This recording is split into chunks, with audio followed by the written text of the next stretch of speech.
ओम विद्योदाम समप्रभां मृगपतिं स्कंधस्थितां भीषणां कन्याभिकरवालखेट विलसत् हस्ताविरासेविताम् हस्तै चक्रगदाशिकेट विशिखां चापं गुणं तर्जनीं बिभ्राणमनलात्मिकां शशिधरां दुर्गां त्रिनेत्रां भजे।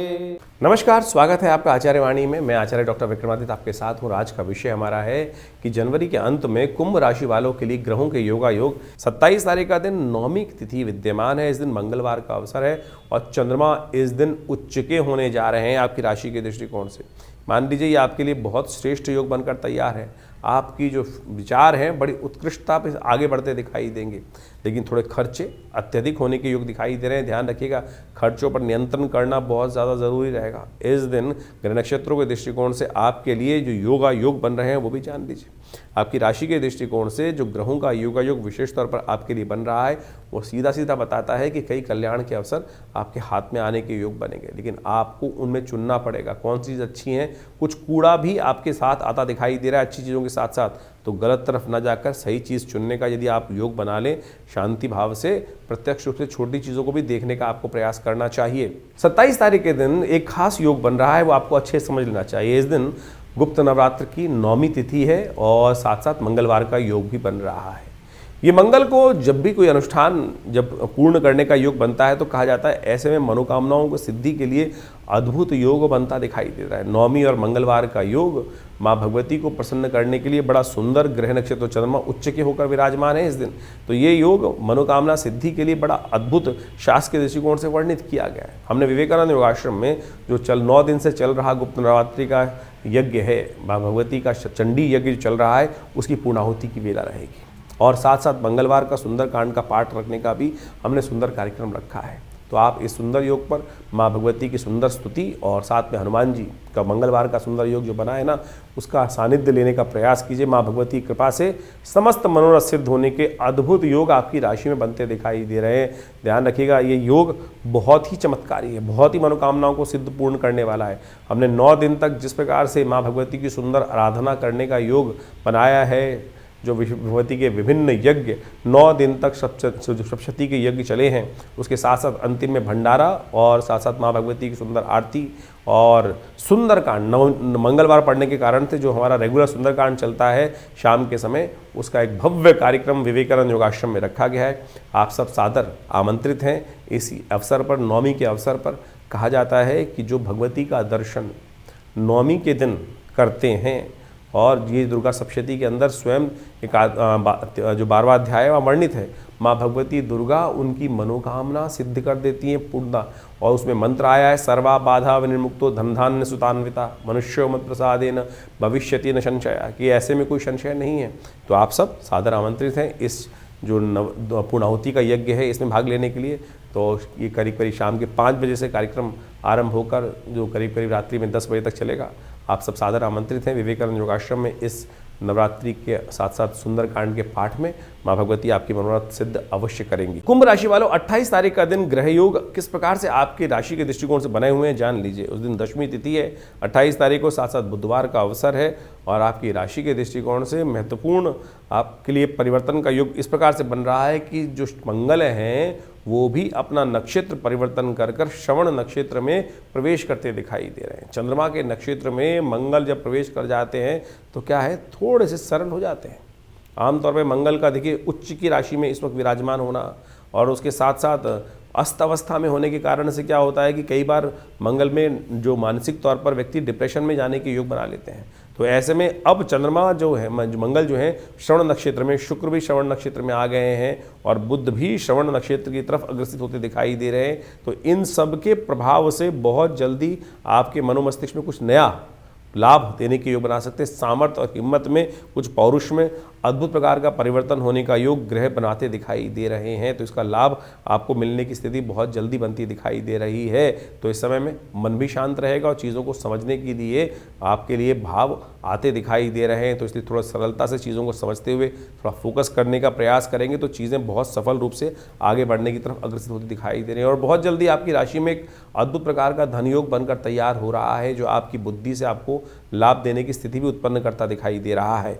बात कर लेते हैं 29 तारीख की। उस दिन एकादशी का योग है और साथ साथ बृहस्पतिवार के दिन एकादशी का सुंदर योग बनकर दिखाई दे रहा है। और इस दिन आपकी राशि में जया एकादशी के साथ साथ धन योग भी बनकर तैयार हो गया है, जो आपकी राशि के दृष्टिकोण से एक बात का प्रतिपादित करता है कि बुद्धि के द्वारा आपके अपने प्रयासों से चीज़ें सफलता की तरफ अग्रसित होती दिखाई दे रही है।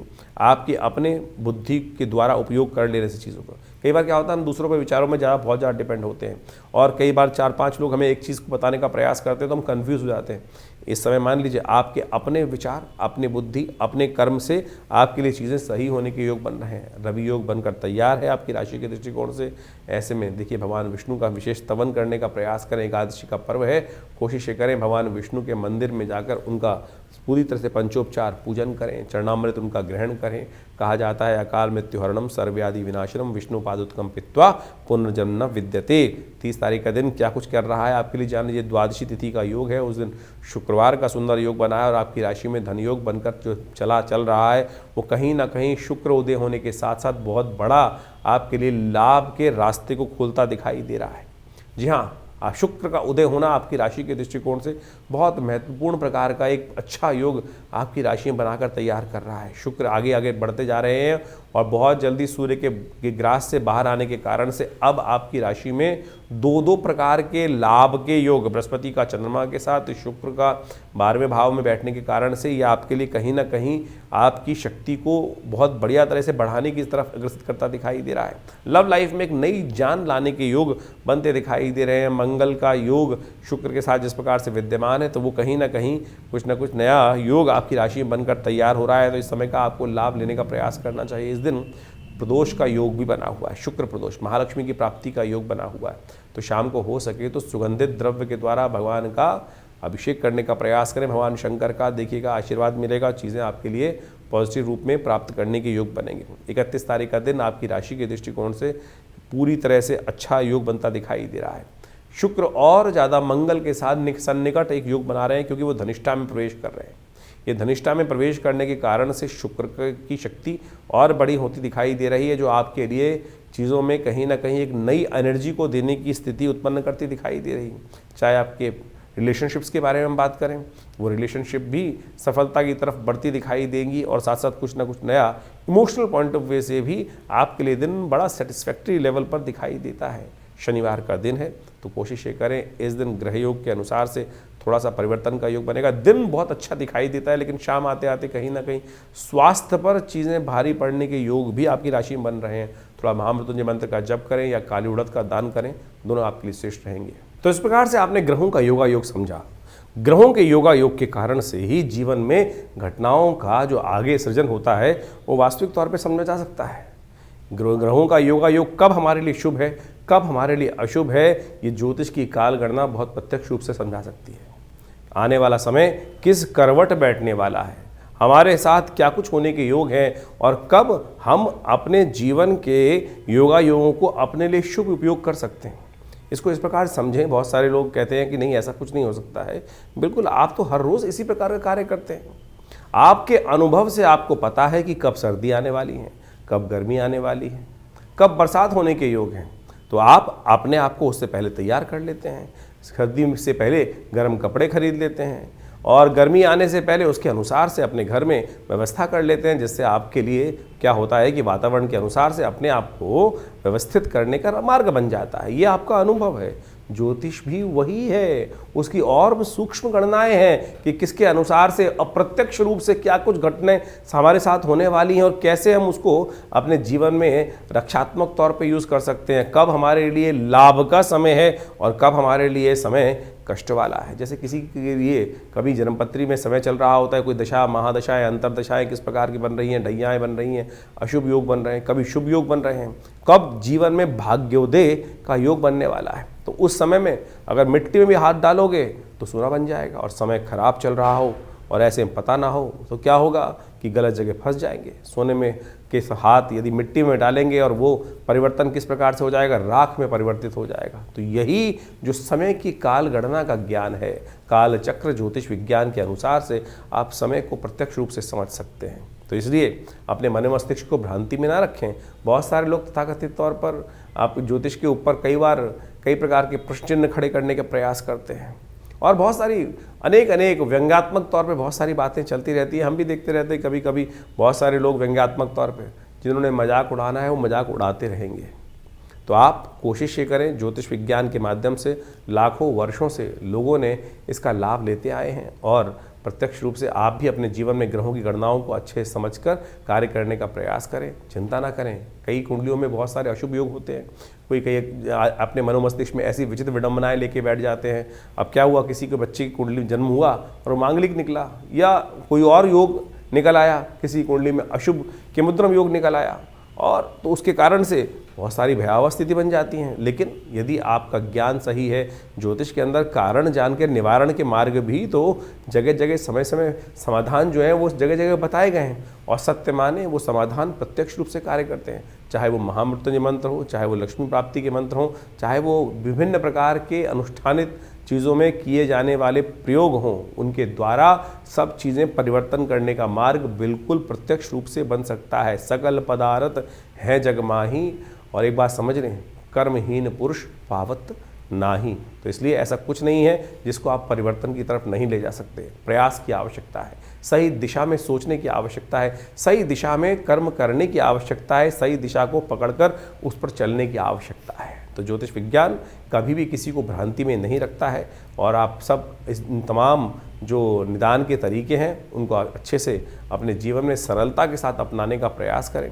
हमारा इस कार्यक्रम के माध्यम से आपके समक्ष जुड़ने का एक ही उद्देश्य रहता है कि पौराणिक ज्योतिष जो है, जो वो कथाओं के माध्यम से हमारे विभिन्न शास्त्रों में बताई गई हैं, योगा योग के माध्यम से विभिन्न शास्त्रों में बताई गई हैं, उन समस्त चीज़ों को आपके समक्ष रखें। और एक बात समझें, जो टोटकों के चक्कर में व्यक्ति फंसे रहते हैं ना, उसके कारण से नुकसान होने के योग बन जाते हैं। उनका कोई बेस नहीं होता है करना जो बिना किसी के तथ्यों के बहुत सारे टोटकों का आज की तारीख में जो प्रचलन सा हो गया है। हमारे विभिन्न प्रकार के तथाकथित तौर पर विद्वान जो उपस्थित हो जाते हैं, जो शास्त्र को मानते नहीं हैं और कुछ भी अनर्गल प्रलाप अपने कुछ बातों को करते रहते हैं। जैसे एक बहुत सारी बातें आजकल चलती हैं कि जो ग्रह आपका बहुत अच्छा हो उसका दान नहीं करना चाहिए। कहाँ लिखा है? सोच के दान देना चाहिए क्या?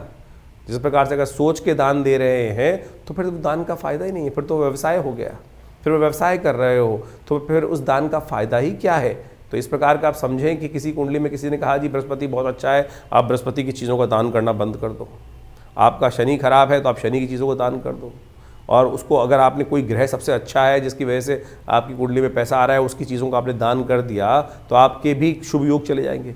शास्त्र में ऐसा कोई प्रमाण नहीं निकलता, ना मिलता है, ना बताया गया है, ना किसी ग्रंथ में लिखा है। ये केवल आज तथाकथित तौर पर कुछ जो अपने आप को ज्योतिष में एक स्टंटबाजी करने का प्रयास करते हैं, उनके द्वारा ऐसी भ्रांति उत्पन्न करने का प्रयास किया गया है। तो आपसे अनुरोध है कि आप इन सब की बातों को जहाँ जिसकी आवश्यकता है तो उसको आप करने का प्रयास करें, और तो उससे कल्याण होगा, रास्ते भी बनेंगे और जीवन में सुख भी पदार्पण करने के योग बनेंगे, पुण्य जागेंगे। पुण्य को जगाने का हम प्रयास करें। तो इसलिए जो जो हमारे शास्त्र के दृष्टिकोण से जो पुण्य पर्व आ रहे हैं, जैसे आपके समक्ष हम हमें समय बताते रहते हैं पंचांग के माध्यम से कि ये पुण्य पर्व है, इसके दिन इस दिन ये कार्य किया जाए तो बहुत सारे कष्ट निवारण का योग बन जाता है। तो वो अवश्य, और उसके लिए जो टेस्टिमनीज़ हैं वो हमारे पुरानी कथाओं के माध्यम से शास्त्रों में, विभिन्न पुराणों में और विभिन्न ग्रंथों में टेस्टिमनीज़ के तौर पे कथा के माध्यम से बताई गई हैं। चाहे वो सत्यनारायण कथा ही बताई गई है। बहुत सारे लोग तो सत्यनारायण कथा को बड़े व्यंग्यात्मक तौर पे करते हैं कि वैसा हो गया वैसा हो गया। अरे वो टेस्टिमनी है, घटी तो उसके लिए उसको लिखित किया गया। ऐसे जीवन में घटना घटी कि एक नाम के स्मरण मात्र से, तो उसको आप व्यंग्यात्मक तौर पे लें। जब आपके साथ घटेगी तब आप प्रत्यक्ष रूप से समझेंगे, तब जाकर आपको पता चलेगा। एक से एक असंभव से असंभव बात होने वाली प्रकृति में घटनाएं घटती हैं और उसको लिखित किया गया है, शास्त्र में बताया गया है। तो इसको आप व्यंग्यात्मक तौर पे जो लोग समझने का प्रयास नहीं करते हैं, व्यंग उड़ाने का प्रयास करते हैं, वो उनकी मूर्खता है। तो हमारा आपसे अनुरोध है कि आप जो भी प्रश्न जानना चाहें चिंता ना करें, चाहे आपके मन में कैसी भी शंका हो, हमारे इस जो सोशल मीडिया अकाउंट है हमारा जो चैनल का है उसमें आप जाके लिख सकते हैं। हम आपको उनके प्रश्नों का निदान भी कोशिश करेंगे, प्रयास करेंगे। लेकिन बहुत सारे प्रश्न आते हैं तो उनके लिए बहुत सारी दिक्कत हो जाती है। तो हमने रविवार का दिन विवेकानंद योगाश्रम में रखा हुआ है। उस दिन फ्री कंसल्टेशन है, ओपन सेशन है। रविवार को सुबह 8 बजे से यज्ञ शुरू होता है और उस वक्त वहाँ पर बहुत यज्ञ इत्यादि, बहुत रामचरितमानस का स्वाध्याय, और फिर एक जन प्रश्न का भी कार्यक्रम रहता है। जो भी आपके प्रश्न हो आश्रम में आकर हमसे जान सकते हैं। दिल्ली में विवेकानंद योगाश्रम लक्ष्मी नगर में स्थित है और आप सबको हम सादर आमंत्रित करते हैं। माँ भगवती का दर्शन करें, दिव्य प्रतिमा माँ भगवती की विद्यमान है, और जो जो मन में जीवन में आकांक्षाएं हों, कष्ट हों, उनको दूर करने के लिए आप माँ भगवती के सानिध्य में यज्ञ करें। अभी तो जैसे इन दिनों नवरात्र का सुंदर पर्व चल रहा है, तो आप उन सब में आकर भगवती के सानिध्य में यज्ञ में बैठ सकते हैं, मनोकामना सिद्धि के लिए प्रयोग कर सकते हैं। हमने देखा है कि जो भी लोग उस यज्ञ में आके बैठते हैं, माँ भगवती की कृपा से उनके कष्ट अद्भुत प्रकार से दूर होते हैं।